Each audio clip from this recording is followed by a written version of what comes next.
Cornification जो है वो क्या करता है कि एक्सोस्केलेटन का फॉर्मेशन करता है। अब एक्सोस्केलेटन कैसे बोलते हैं? एक्सो मतलब बाहर और स्केलेटन मतलब आवरण, ठीक है। तो एक्सोस्केलेटन अगर हमारी बात करें तो हमारा एक्सोस्केलेटन क्या है? हेयर्स है, नेल्स है, ये क्या है? एक्सोस्केलेटन है, ठीक। अगर दूसरे एनिमल्स की बात करें, बर्ड की बात करें तो बर्ड में क्या पाए जाते हैं? फेदर पाए जाते हैं, तो उसका एक्सोस्केलेटन क्या हो गया?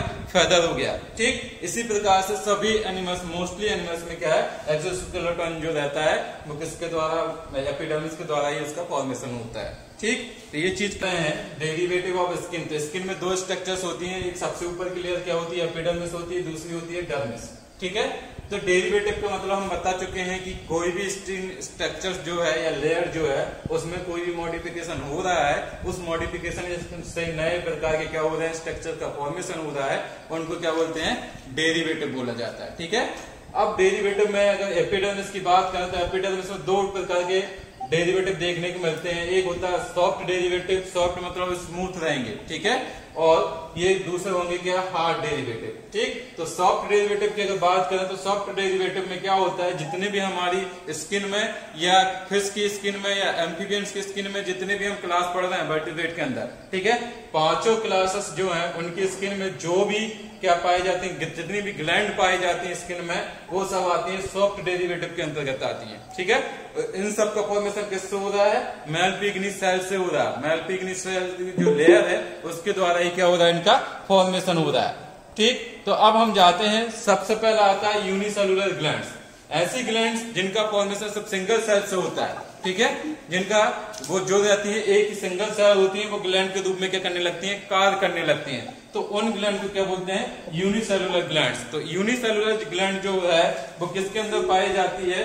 ये इसके अंदर जो ग्लैंड आती है वो आती है म्यूकस ग्लैंड, ठीक है। म्यूकस ग्लैंड जो है जो इसके अंदर आती है म्यूकस ग्लैंड, ठीक। तो म्यूकस ये जो वाली म्यूकस ग्लैंड है ये किस क्लास के अंदर आती है? तो यहाँ पर ये आती है कि इसमें हमने जो पढ़ा है अभी हम बता रहे हैं, साइक्लोस्टोमेटा कल हमने देखा था, उसी की बात कर रहे हैं, ठीक है। ग्रैनुलर एंड बीकर सेल, ठीक, ग्रैनुलर और या बीकर सेल, ठीक। ये क्या करती हैं? म्यूकस का सीक्रेशन करती हैं, किसमें?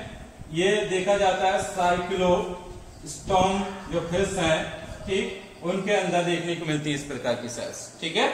क्या है कि यूनिसेलुलर ग्लैंड जो है, जो म्यूकस ग्लैंड होती है इसके अंदर, जो म्यूकस इस प्रकार की जो म्यूकस ग्लैंड जो है वो किसमें पाई जाती है? साइक्लोस्टोम में पाई जाती हैं। ये सिंगल सेल की बनी हुई रहती हैं। इन सेल का स्ट्रक्चर कैसा होता है? ग्रैनुलस होता है या बीकर शेप्ड होती है, ठीक है। ये क्या करती हैं? म्यूकस का सीक्रेशन करती हैं, ठीक। तो यूनिसेलुलर ग्लैंड किसमें पाई जाती हैं? साइक्लोस्टोमेटा क्लास के जो एनिमल्स हैं उनके अंदर देखने को मिलती हैं। फिर आता है ट्यूबुलर ग्लैंड्स, ठीक है। ट्यूबुलर ग्लैंड्स, आप मल्टीसेलुलर ग्लैंड की बात कर रहे हैं, मतलब मल्टीसेलुलर मतलब क्या है? दो या दो से अधिक सेल से इनके ग्लैंड का फॉर्मेशन होगा, उनको क्या बोलते हैं? मल्टीसेलुलर ग्लैंड्स बोला जाता है। तो मल्टीसेलुलर ग्लैंड्स में आता है ट्यूबुलर ग्लैंड्स या एबुलर ग्लैंड्स या दूसरा इनका नाम है सेकुलर ग्लैंड्स, ठीक है। तो ट्यूबुलर ग्लैंड्स क्यों बोला जा रहा है इनको? क्योंकि ये मल्टीसेलुलर ग्लैंड्स है, ठीक है। तो ट्यूबुलर ग्लैंड्स क्यों बोला जा रहा है? क्योंकि ये ट्यूब लाइक होती है, इस टाइप से क्या होगा? इनका स्ट्रक्चर होगा, और ये क्या मल्टीसेलुलर है, तो इस प्रकार से क्या है? ये एक से अधिक सेल की बनी हुई होंगी, मतलब क्या है? ये ट्यूब लाइक होगी, ठीक, ये सेल्स हैं। तो इस प्रकार की जो ग्लैंड्स हैं, जो ग्लैंड का फॉर्मेशन हो रहा है, उनको क्या बोल रहे हैं? ट्यूबुलर ग्लैंड, ठीक है। अब सेकुलर ग्लैंड्स क्यों बोला जा रहा है? सेकुलर ग्लैंड्स के अगर स्ट्रक्चर देखेंगे हम तो इनका जो डिस्टल एंड जो होता है, ठीक है, इनका डिस्टल एंड जो होता है, डिस्टल एंड फ्लॉक्स लाइक होता है, फ्लॉक्स लाइक,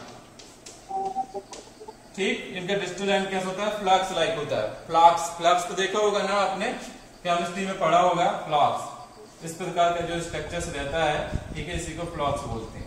इस लाइक स्ट्रक्चर इनका देखने को मिलेगा नीचे क्या। अब क्या होता है कि इसका फॉर्मेशन किससे हो रहा है? मेलपिग्नी सेल से हो रहा है, पर इनका जो एंड जो रहता है वो जाकर डर्मिस में जाकर रहता है, ठीक है। कि यहाँ पर जो एपिडर्मिस की जो लेयर थी, मेलपिग्नी जो लेयर रहेगी यहाँ पर रहेगी, और ये डर्मिस में इसका डिस्टल एंड प्रेजेंट रहेगा। डिस्टल एंड मतलब क्या है, दूरस्थ सिरा, ठीक है। डिस्टल एंड का मतलब क्या है, दूरस्थ सिरा, वो किसमें, डर्मिस में धंसा हुआ रहेगा और बाकी का एरिया कहाँ, एपिडर्मिस में रहेगा। तो ऐसे ही ग्लैंड्स को क्या बोलते हैं, ट्यूबुलर ग्लैंड बोला जाता है। फ्लास्क लाइक ग्लैंड क्या होती हैं, तो फ्लास्क इस तरीके का बनाएंगे, इसको इस तरीके की ग्लैंड्स होंगी।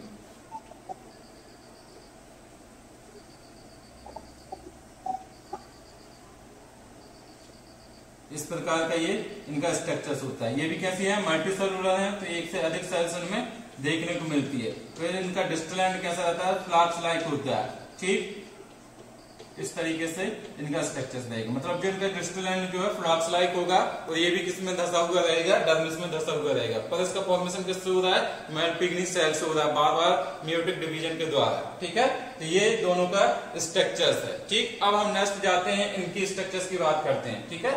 इनके स्ट्रक्चर्स की बात करते हैं, हार्ड डेरिवेटिव इसके बाद देखेंगे कि हार्ड डेरिवेटिव क्या। तो हम पढ़ रहे हैं सॉफ्ट एपिडर्मल डेरिवेटिव, ठीक। सॉफ्ट एपिडर्मल डेरिवेटिव मतलब क्या है कि इनके जो डेरिवेटिव जो रहेंगे एपिडर्मल के, वो कैसे रहेंगे, सॉफ्ट टिश्यू के बने हुए रहेंगे, ठीक। अब बात आती है, इसी को दो टाइप से डिवाइड किया गया था, एक था यूनिसेलुलर, दूसरा था मल्टी सेलुलर ग्लैंड। तो हम अभी पढ़ रहे हैं मल्टी सेलुलर ग्लैंड के अंतर्गत पढ़ रहे हैं, ठीक। तो मल्टी सेलुलर जो ग्लैंड्स है उनको दो टाइप से डिवाइड किया गया है, पहला ट्यूबुलर ग्लैंड और दूसरी है सेकुलर एबुलर ग्लैंड्स, ठीक है। तो अभी हम ट्यूबुलर ग्लैंड के बारे में पढ़ रहे हैं कि ट्यूबुलर ग्लैंड जो रहती हैं वो कैसी होती हैं। उनको फिर ट्यूबुलर ग्लैंड को तीन टाइप से डिवाइड किया गया, सिंपल ट्यूबुलर ग्लैंड्स, दूसरा है simple coil tubular glands. Coil मतलब क्या है कि इनका एंड वाला जो सिरा रहेगा वो कैसा रहेगा, कॉइल्ड रहेगा, ठीक है। वो कैसा रहेगा, कॉइल्ड रहेगा। इस प्रकार से अगर ये ट्यूब है, ठीक, तो ये इस तरीके से क्या हो जाएगी, कॉइल्ड हो जाएगी नीचे आकर। तो ये हो गई सिंपल कॉइल ट्यूबुलर ग्लैंड्स, ठीक है। और कंपाउंड क्या होगा, कंपाउंड में क्या होगा कि ये जो ट्यूब है तो ये ब्रांचेड हो जाएंगे इस तरीके से, इस तरीके की ग्लैंड्स रहेंगी, इनको बोलते हैं कंपाउंड ट्यूबुलर ग्लैंड्स, ठीक। तो सबसे पहले देखते हैं सिंपल ट्यूबुलर ग्लैंड्स में कौन सी ग्लैंड्स आती है। तो सबसे पहले इसमें आती है मोल ग्लैंड, ठीक। मोल ग्लैंड्स का क्या फंक्शन है कि मोल ग्लैंड जो रहती है वो आइसलेस के यहाँ पर पाई जाती है। जो हमारे आइसलेस होते हैं, ठीक है, आइसलेस मतलब क्या है, ये पलकें, ठीक है, ये पाए जाते हैं, वहां पर ये ग्लैंड्स देखने को मिलती हैं, ठीक है। और ये ग्लैंड जो रहती है वो किसकी मॉडिफाई जाती है, स्वेट ग्लैंड की मॉडिफाई रहती है। जो पसीना सीक्रेट करती है जो ग्लैंड्स, उनका क्या होता है, मॉडिफिकेशन होता है, ठीक है। तो ये आइस को क्या करती है, सुरक्षा प्रदान करती है। तो आइसलेस किसमें पाए जाते हैं, आइसलेस अगर बात करें तो हेयर का जो मेन कैरेक्टर जो है, हेयर किसमें पाए जाते हैं, मैमल्स में पाए जाते हैं। तो ये ग्लैंड किसमें पाई जाएंगी, मैमल्स में पाई जाएंगी, ना कि किसी दूसरे और क्लासेस में, ठीक है। ना फिश में देखने को मिलेंगी, ना एम्फीबियंस में देखने को मिलेंगी, ना रेप्टाइल्स में देखने को मिलेंगी, ना बर्ड में देखने को मिलेंगी, सिर्फ ओनली किस में देखने को मिलेंगी, ये मैमल्स में देखने को मिलेंगी, ठीक है। तो नेक्स्ट आता है अब दूसरी ग्लैंड्स हमारी। दूसरी ग्लैंड्स जो है यहाँ पर सिंपल कॉइल ट्यूबुलर ग्लैंड्स की बात करते हैं। तो सेरेमिनस ग्लैंड जो रहती है वो किसका मॉडिफिकेशन है, ये भी स्वेट ग्लैंड का मॉडिफिकेशन। स्वेट ग्लैंड जो होती है मॉडिफाई हो जाती है, ठीक है। हमारे जो एक्सटर्नल कान जो होता है, ठीक है, वहां पर क्या होती है, ये मॉडिफाई हो जाती है स्वेट ग्लैंड। तो वहां पर क्या करती है, ये बेस का फॉर्मेशन, बेस जो रहती है मोम लाइक वो रहता है, फ्लूइड जो रहता है उसका सीक्रेशन करती है। क्यों करती है, क्योंकि हमारे कान में जो धूल के कारण, मिट्टी के कारण जो भी जाते हैं उनको क्या है, कान में अंदर जाने से रोकती है, ठीक है। तो ये कहाँ पर पाई जाती है, कान के एक्सटर्नल वाला जो कान होता है हमारा, ठीक है, वहां पर ये देखने को मिलती है, ठीक। तो कान जिन एनिमल्स में किन किन में पाए जाते हैं, कान अगर देखा जाए तो हम में कान पाए जाते हैं, ठीक है। और देखा जाए फाउल बर्ड में भी कान देखने को मिलते हैं, छोटे छोटे दिखाई देते हैं, ठीक है। तो उनके भी क्या है, कान में ये ग्लैंड्स देखने को मिलती है। तो ये कैरेक्टर किसका हो गया, ह्यूमन का, मैमल्स का हो गया, ठीक। मैमल में भी देखने को मिलता है ये ग्लैंड्स, और बर्ड में भी, फाउल की बात करें, ठीक है, तो बर्ड में भी देखने को मिल रही है। दो क्लासेस में ये ग्लैंड्स देखने को मिल रही है। अब तीसरी ग्लैंड की बात करें, स्वेट ग्लैंड, ठीक है। स्वेट ग्लैंड मतलब क्या है, पसीना सीक्रेट जो करती हैं जो ग्लैंड्स, उनको हम क्या बोलते हैं, स्वेट ग्लैंड। मतलब हमारी बॉडी में जितना पसीना जो भी सीक्रेट होता है वो इन ग्लैंड के द्वारा होता है। तो पसीना कौन से एनिमल्स को आता है, पसीना ओनली किसको आता है, मैमल्स को आता है। कभी आपको पक्षी में पसीना देखने को नहीं मिलेगा कि पक्षी को पसीना आ रहा है, ठीक है। नेक्स्ट है, अगर हम मेढक की बात करें तो मेढक में कभी आपने पसीने को नहीं देखा, फिश में कभी पसीने को नहीं देखा होगा, ठीक है।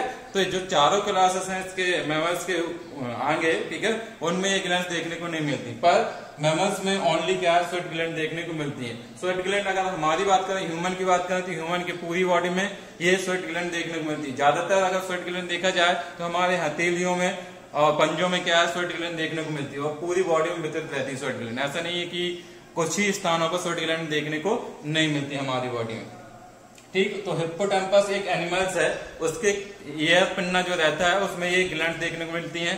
अगर बात करें कंगारू जो होता है, कंगारू में ये लाल कलर का पसीने का सीक्रेशन करती हैं, ठीक है।